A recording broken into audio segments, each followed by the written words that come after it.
네, 알겠습니다. 네, 좀 복구하겠습니다. 안녕하세요. 질병관리본부 소속은 지금 중앙방역대책본부와 중앙사고수습본부 양쪽에 걸쳐 있습니다. 지금 오늘 말씀드릴 내용은 약 10분간 저희 시스템에 대한 팩트 중심으로 간략히 말씀드리고 여러 가지 좋은 말씀을 주셨던 부분에 대한 저희 정부의 나름대로의 어떤 실무자로서의 입장은 이따 토론 시간에 말씀드리는 것으로 하겠습니다. 역학조사 지원 시스템의 경우에는 지금 현재 그 주관기관이 전자부품연구원, 그 다음에 전자출입명부는 저희 보건복지부에서 영역으로 만들었습니다. 잠시만요. 네, 역학조사 지원 시스템 간략히 말씀드리면 이 부분은 다 넘어가겠습니다. 팬데믹 선언돼 있고 굉장히 다양하고 지금 아까 또 최 교수님께서 말씀해 주셨지만 그 여러 가지 그 수작업 기반의 역학조사 확진자에 대한 동선 파악이 저희한테는 굉장히 요구됐던 사항이었고 역학조사 간의 수적 부족 제한이 있어서 굉장히 과부하됐었던 부분이 있었습니다.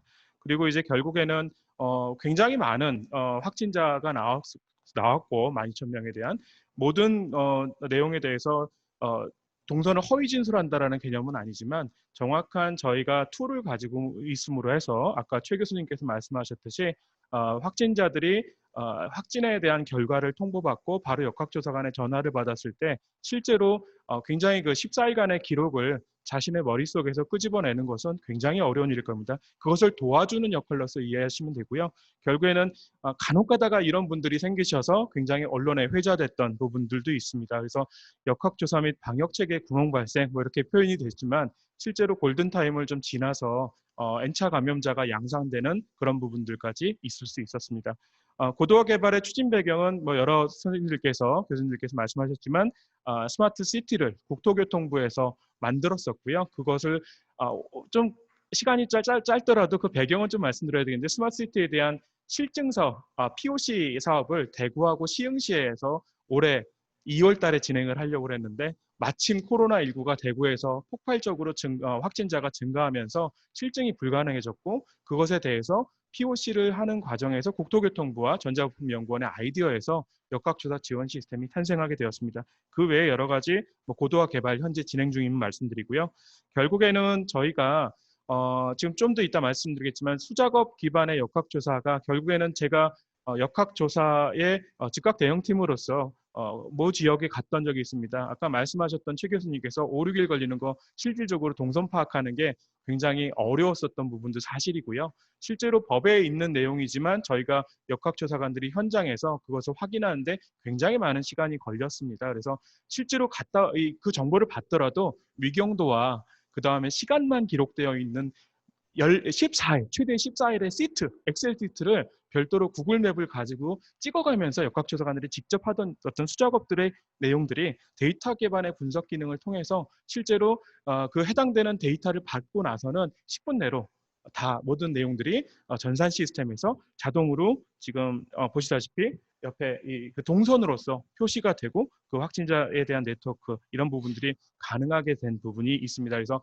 실질적으로 저희 역학조사 지원 시스템 왜 역학조사 시스템이라고 안 하는 부분이 아니냐면 역학조사를 하는 거는 시스템이 하는 것이 아닙니다. 역학조사는 역학조사관이 하는 부분이고요. 아까 최 교수님 말씀하셨던 대로 실질적으로 사람이 하는 일입니다. 그래서 저희 역학조사 지원 시스템이라고 일부러 지원을 강조하는 이유는 역학조사관이 판단을 할 수 있는데 필요한 정보를 최대한 빠른 시간 내에 만들어서 제공하자가 목적인 것이지 그 역학조사 자체를 이 시스템이 AI 기반으로 뭔가를 이 사람을 특정해서 접촉자를 만든다던가 그런 부분은 없다라는 것을 다시 한번 말씀드리겠습니다.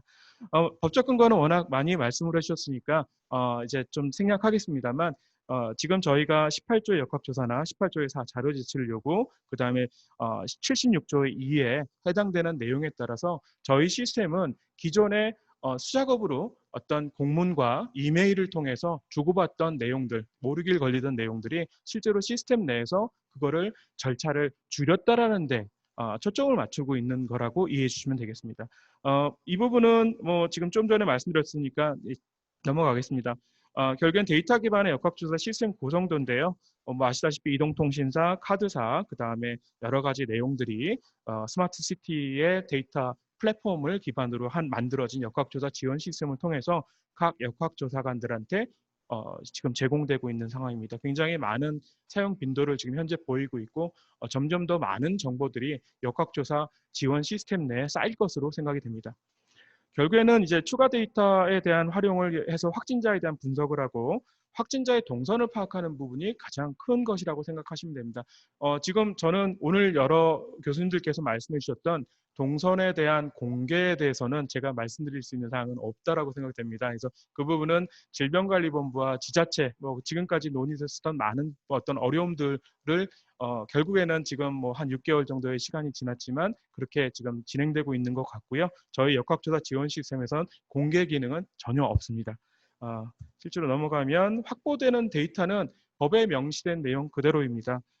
기지국 기반의 위치 데이터, 흔히들 GPS 기반의 데이터라고 생각하시는데 GPS는 해당 모바일 장비, 그러니까 휴대폰 장비를 결국에는 압수수색이나 아니면 동의를 받아서 그 안에 있는 정보의 위치값을 받는 걸 GPS 정보라고 할 수가 있을 텐데 저희는 이동 기지국의 정보고 아까 최초에 이혜진 교수님께서 말씀하셨듯이 굉장히 많은 오차 범위를 가지고 있습니다. 그래서 그런 오차 범위는 결국엔 기초역학조사를 끝내고 이 역학조사관들이 확진자에게 이러이러 저희가 봤더니 그쪽에 방문하신 기록이 있는데 거기에 어딜 갔다 오셨습니까를 또 물을 수밖에 없는, 그러니까 그거 자체가 어떤 시설에 들어가거나 누구를 만났다는 걸 특정할 수 없는 지원 시스템의 한계라고 보시면 되겠습니다.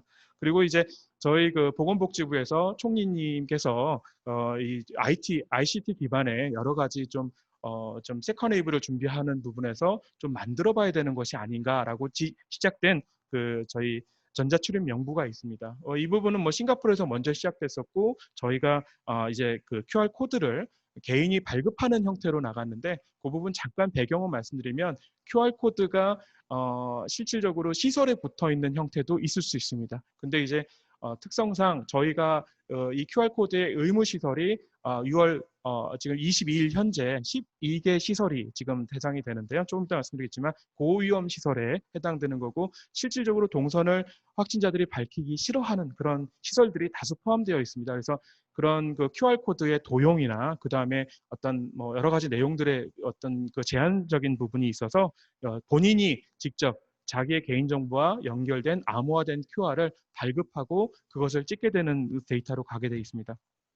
전자출입명부 이 부분 지금 좀 전에 말씀드렸습니다만 큰 문제가 하나 있습니다. 뭐 이태원에서도 저희가 5월 초순에 황금 연휴 기간 때 뭐 클럽에 어떤 기반한 여러 가지 집단 감염 사태가 벌어졌습니다. 근데 이제 그런 상황에서 저희가 나름대로 안전장치로 가지고 있었던 게 명부인데요. 그 명부의 대부분이라고 볼 수 있는 거의 50%가 넘는 내용이 허위 작성된 부분이 있었습니다. 실제로 허위 작성을 시설에서 다 일일이 잡는다라는 것은 거의 서면 명부상 부족한 부분일 거고 실질적으로 또 수기 작성 시에 그 필기구를 계속해서 여러 명이 같이 쓰게 된다라는 교차 감염의 우려들도 있어서 전자 ICT 기반으로 비접촉 방식의 QR코드를 스캔하는 방식이 됐고요. 요게 이제 슬라이드인데 지금 말씀드렸다시피 제가 강조하고 싶은 부분은 저희 이것을 만든 보건복지부의 특별관리 전담 팀에서는 고민했었던 부분이 오남용도 방지돼야 되고 명확하게 이 부분을 좀 특정할 수 있어야 된다. 어떤 시설에 같이 간 저희가 어떤 접촉자를 빠른 시간 내에 찾아내는 것이 사실은 역학조사의 어떤 커다란 목적이기도 합니다. 그래서 이제 이용자의 스마트폰에 발급된 그 QR은 암호화돼 있고 실제로 그 QR을 찍어보면 난수로 해서 실질적으로 그게 무슨 정보인지 개인정보는 전혀 들어있지 않습니다. 그 QR 정보가 실질적으로 전자출입명부의 각 시설에 설치되어 있는 전자출입명부 앱에 들어가게 되고 사회보장정보원에 쌓이게 됩니다. 그러면 이제 실제로 네이버 현재 패스 그 통신 3사 그다음에 카카오톡도 참여를 이제 해서 이제 이번 달 말부터 아마 되게 될 텐데요. 실제로 암호화된 값을 가지고 있어서 QR의 발급 기간은 이 사람에 대한 개인정보는 가지고 있으나 이 사람이 어딜 갔는지는 전혀 모릅니다. 거꾸로 전자출입명부의 앱과 서버를 관리하고 있는 사회보장정보원의 경우에는 기본적으로 암호화된 QR값과 그 다음에 시설 정보, 시설의 출입 시간만을 가지고 있을 뿐입니다. 그래서 양쪽에 분산돼 있고 데이터에 대한 예를 들어 해킹이나 이런 부분이 있더라도 실제로 어떤 굉장히 많은 양의 어떤 정보가 쌓이지만 그 정보만으로는 절대 어떤 특정할 수 없는 어떤 저의 그 자연인으로서 A라는 사람이 어떤 1번이란 시설을 갔었던 내용이 전혀 한 곳만 해킹해서는 전혀 이루어질 수 없습니다. 근데 그런 부분들을 저희 방역 당국의 역학조사 지원 시스템, 아까 말씀드렸던 그런 해당되는 시설의 어떤 그 시스템에다가 필요시에 역학조사관의 요청에 따라서 갈 수 있게끔 연계를 해놨고요. 그 상황에서 결합해서 개인정보를 결합해가지고 어떤 시설에 몇 월 며칠부터 몇 월 며칠까지 어떤 확진자가 방문했었고 확진자가 방문한 부분에 같은 시간대에 그 시설에 출입했던 사람의 기록을 확인할 수 있게 되는 부분으로 나눠져 있다라는 부분을 말씀드립니다. 그래서 뭐 의무 적용 시설이나 이런 부분은 이제 보도 자료에 많이 나와 있으니까. 근데 이제 저희가 이 고위험 시설로 이제 지정돼 있는 거는 비말과 소위 말해 3비 이제 3밀에 대한 시설, 밀접, 밀집, 밀촉 접촉이 있을 수 있는 시설에 대한 내용이고 굉장히 앞으로 많은 부분들이 또 상황에 따라서 추가될 가능성이 높을 거로 생각이 됩니다. 그러나 이제 지자체 행정명령 시설이 있는 경우에는 또 다를 수 있고요. 통신곤란 시설, 그 다음에 독자적 시스템을 가지고 있는 시설에 대해서는 예외를 인정할 수 있습니다. 그리고 임의적용 시설은 자기의 편에 따라서 자기가 전자출입 명부를 깔겠다고 하는 시설은 갈 수 있고요. 그 다음에 적용 시기도 명확하게 밝히고 시작을 했습니다. 감염병 위기 정보의 심각과 경계, 현재 심각 단계고요. 총 감염병 위기 단계는 관심부터 주의, 경계, 심각으로 나누게 되는데 실질적으로 경계 단계까지만 저희가 운영을 할 예정이고 그 이후에는 해당되는 내용들을 운영을 더 이상 하지 않을 것임을 명확히 밝혀드립니다. 법적 근거는 이 부분에 대해서는 자율적 개인정보 동의 하에 정보를 수집하는 것으로 아마 여기서 경험이 있었을지 모르겠는데 네이버에 QR 체크인을 눌러보시면 매번 동의 화면이 나오게 됩니다. 그래서 그 동의 화면을 클릭하셨을 때 들어갈 수 있는 거고요. 근데 그러면 만약에 난 네이버도 들어가 있지 않고 기본적으로 그런 스마트폰이 아니야 라고 했을 때는 어떻게 하냐, 수기명부 쓰실 수 있도록 저희가 예외조항도 다 넣습니다. 단 신분증을 넣고 전화번호 확인하는 절차 등이 필요할 거라고 생각이 됩니다. 그리고 개인정보 관리는 방역에 필요한 최소한의 기간으로 판단되는 4주를 책정을 해서 4주 후에는 자동적으로 해당되는 정보가 모두 삭제될 수 있도록 저희가 조치를 했고 행정안전부의 심사도 받았습니다.